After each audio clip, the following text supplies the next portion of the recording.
E aí pessoal, muito boa tarde, tudo bem? Cara, feliz ano novo. Desculpa não estar no cenário de sempre, tô aqui na praia. E aí nem ia gravar esse vídeo, na verdade ia deixar para gravar só quando voltasse. Mas eu tenho conversado com muitos alunos agora, respondendo todas as DMs do Instagram, vendo comentários de vocês. E eu acho importante a gente trazer esse tipo de conteúdo, porque no conteúdo passado eu trouxe uma análise de entrevista minha, eu mostrei para vocês uma entrevista minha gringa ao vivo, e vocês curtiram muito a análise também. Então eu vejo que a parte de entrevistas é de muito interesse. Se for de realmente interesse seu, comenta aqui embaixo, fala, cara, quero que traga mais conteúdos de entrevista, porque hoje eu quero aprofundar um pouco da metodologia e como que eu faço para conseguir ser aprovado em várias outras vagas, em toda vaga. Hoje, se eu quiser mudar de empresa, se eu quiser ir para outra empresa, cara, eu garanto para você que eu não vou demorar mais 2, 3 entrevistas para conseguir passar. E o porquê, como que eu faço isso, como que eu aprovo os alunos lá fora na mentoria da operação, como que a gente lida com isso para que você, nesse conteúdo gratuito aqui, consiga ter um resultado também. Beleza? Cara, quando a gente fala de aprovação, principalmente em vagas melhores aqui no Brasil ou vagas gringas, a metodologia é a mesma. A única coisa que muda é o idioma. E como que eu faço isso? Como que, cara, eu levei mais de 80 entrevistas para conseguir ser aprovado na minha primeira vaga. Depois, na Shift, que foi o primeiro e-commerce dos Estados Unidos que eu passei em 2021, da Shift para Quorum foram 2 entrevistas, da Quorum para Medley foi uma entrevista, e aí, assim, eu vim me mantendo lá fora. Cara, o que me fez reduzir drasticamente esse número de entrevista foi uma coisa que para vocês pode parecer uma coisa boba, mas não é. Eu ensino isso para os alunos e dá muito certo, a gente aprova muito assim, que é a questão de quebra de expectativa.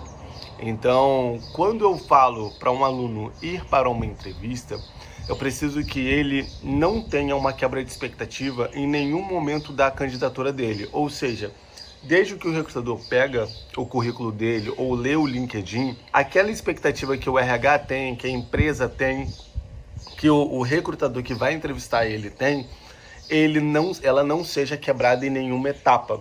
Então, quando a gente fala principalmente de entrevistas na gringa, que é a minha expertise, cara, a gente fala aí de principalmente 4 etapas. A primeira é do RH, que vai querer ver se você tem fit com a vaga e se você vai ter ali potencial para trazer resultado com a vaga mesmo, se você vai ter palavras-chave em comum com a vaga, pelo menos 60%, 70%, vai ver se você tem fit, vai ver se você vai conseguir trazer resultados. Se você tiver esses 3 requisitos, você passa da RH. Depois você conversa com o hiring manager, geralmente a segunda etapa, ou o teste técnico, varia entre essas duas. O hiring manager ele vai ser o seu gerente direto. Então ele vai querer saber como que você vai se relacionar com outros membros do grupo, do time, como que você vai pensar para solucionar um problema, e tudo isso somado também à questão de requisitos. Quando você vai para um teste técnico é um pouco diferente, porque geralmente quem vai te entrevistar não é uma pessoa que é treinada para entrevista, não é uma pessoa de humanas, não é uma pessoa que ela fez algum curso ou sabe como lidar com uma entrevista. Então vai ser alguém mais técnico. E o que vai ser cobrado de você é exatamente o técnico e não tanto o comportamental quanto um hiring manager.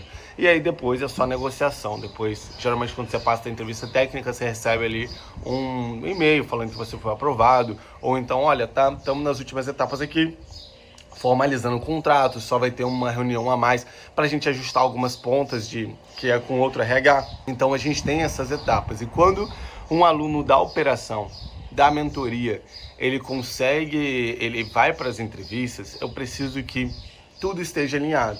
O currículo dele passe uma mensagem e essa mensagem esteja clara pro RH, hiring manager, pro cara técnico que venha se interessar a ler, ou para alguém da empresa que venha se interessar a saber quem é o novo candidato que tem potencial de entrar na empresa. E quando você vai para a entrevista, essa quebra de expectativa não pode haver. Então, quando você coloca lá no currículo, por exemplo, que você é um desenvolvedor de software front-end, ou que você é um desenvolvedor de software back-end, full stack, Ruby, .NET, Python, análise de dados, ciência de dados, cybersecurity, que seja, quando você vai para uma entrevista, não pode haver um discurso do tipo, eu sou front, mas a minha carreira inteira eu lidei com um back-end, eu sou back, mas eu tenho muito mais experiência em React. Mesmo que isso seja a verdade, isso revela ali na entrevista um ponto fraco.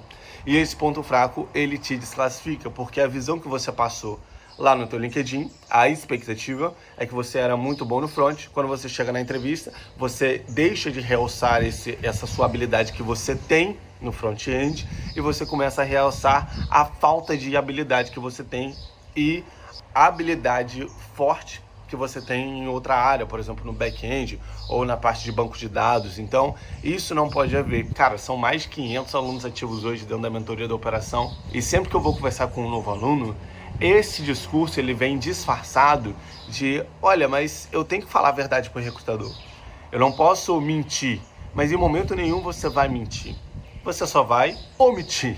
Você não vai falar as suas coisas ruins. Porque quando você chega numa entrevista, vamos botar em outro parâmetro aqui, vamos supor que você está fazendo entrevista para ser motorista de caminhão de uma empresa.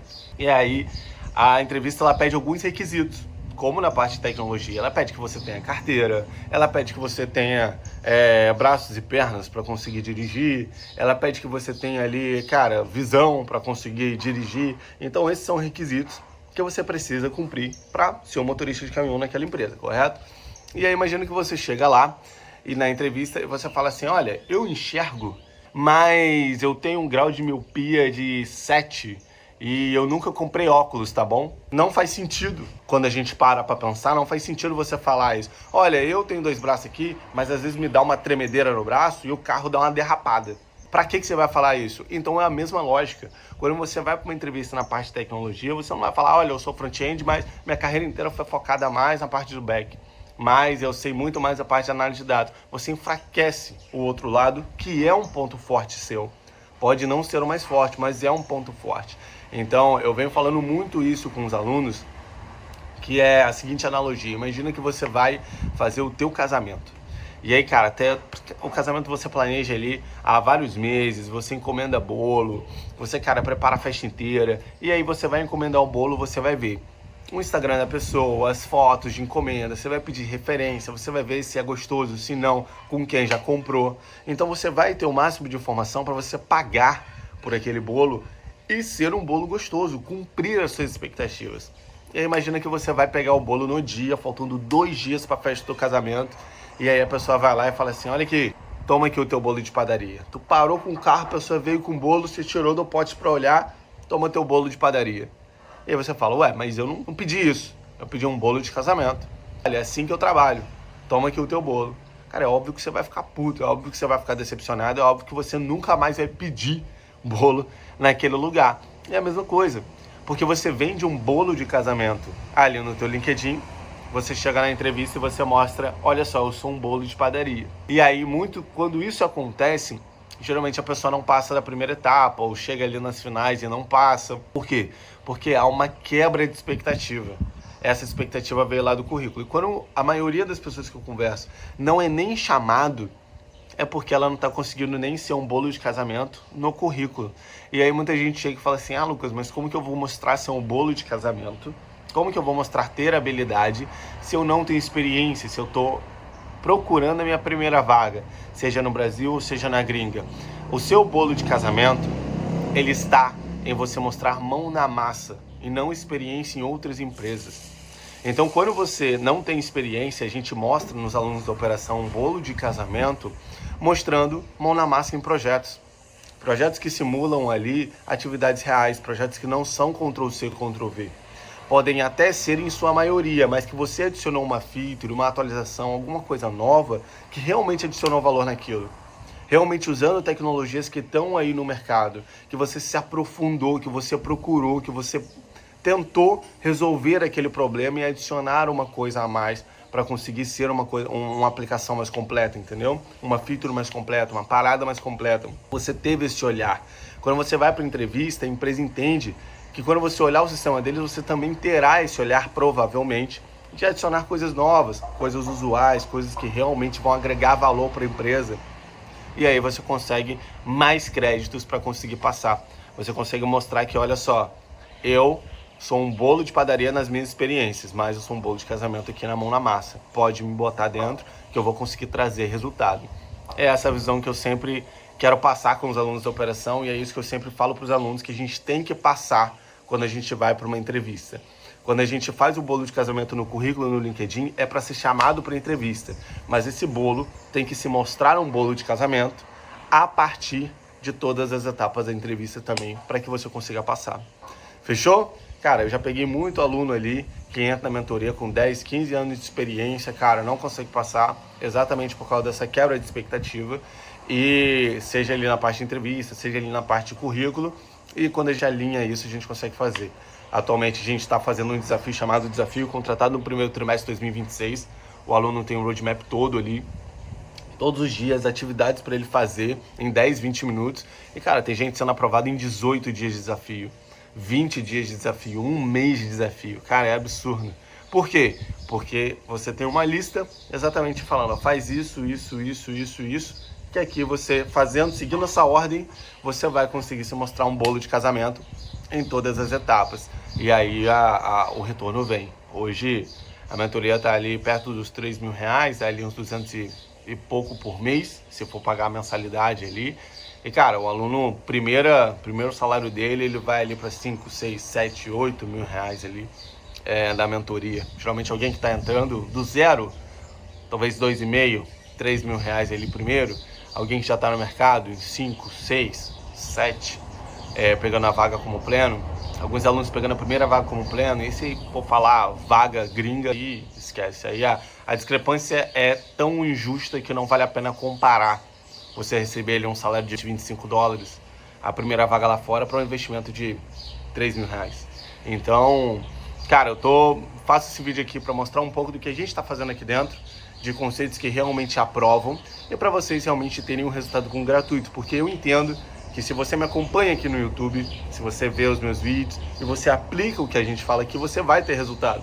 Se você tiver resultado com gratuito, você vai falar, cara, imagina o pago, imagina a mentoria do cara, olha esses resultados, cara, eu acredito que eu vou ter resultado, acredito que dá para eu fazer, acredito que vai ser realmente de proveito, o investimento ele vai voltar. E aí quando você tem esse pensamento, você entra aqui e aí a gente pega a tua vaga junto. Que aí é garantido, o aluno que está aqui dentro eu consigo acompanhar muito melhor e muito mais perto, seja nos ao vivo, nos plantões, nas análises de entrevista, ou seja, dentro da comunidade. Fechou? Espero que você tenha tido algum insight com isso aqui. Cara, realmente aplique o que a gente está falando sobre essa questão de expectativa. E se isso aqui realmente somou para você, cara, se inscreve aqui embaixo, faz um comentário, somou, cara, agregou para mim, que aí eu consigo saber se eu trago mais vídeos abordando essa questão da entrevista, ou não, se a gente vai para outro lugar, mais entrevistas práticas, ou falar sobre busca de vaga, ou questão de formatação de currículo. Para mim é muito importante que vocês sinalizem isso para a gente ter um direcionamento aqui no canal.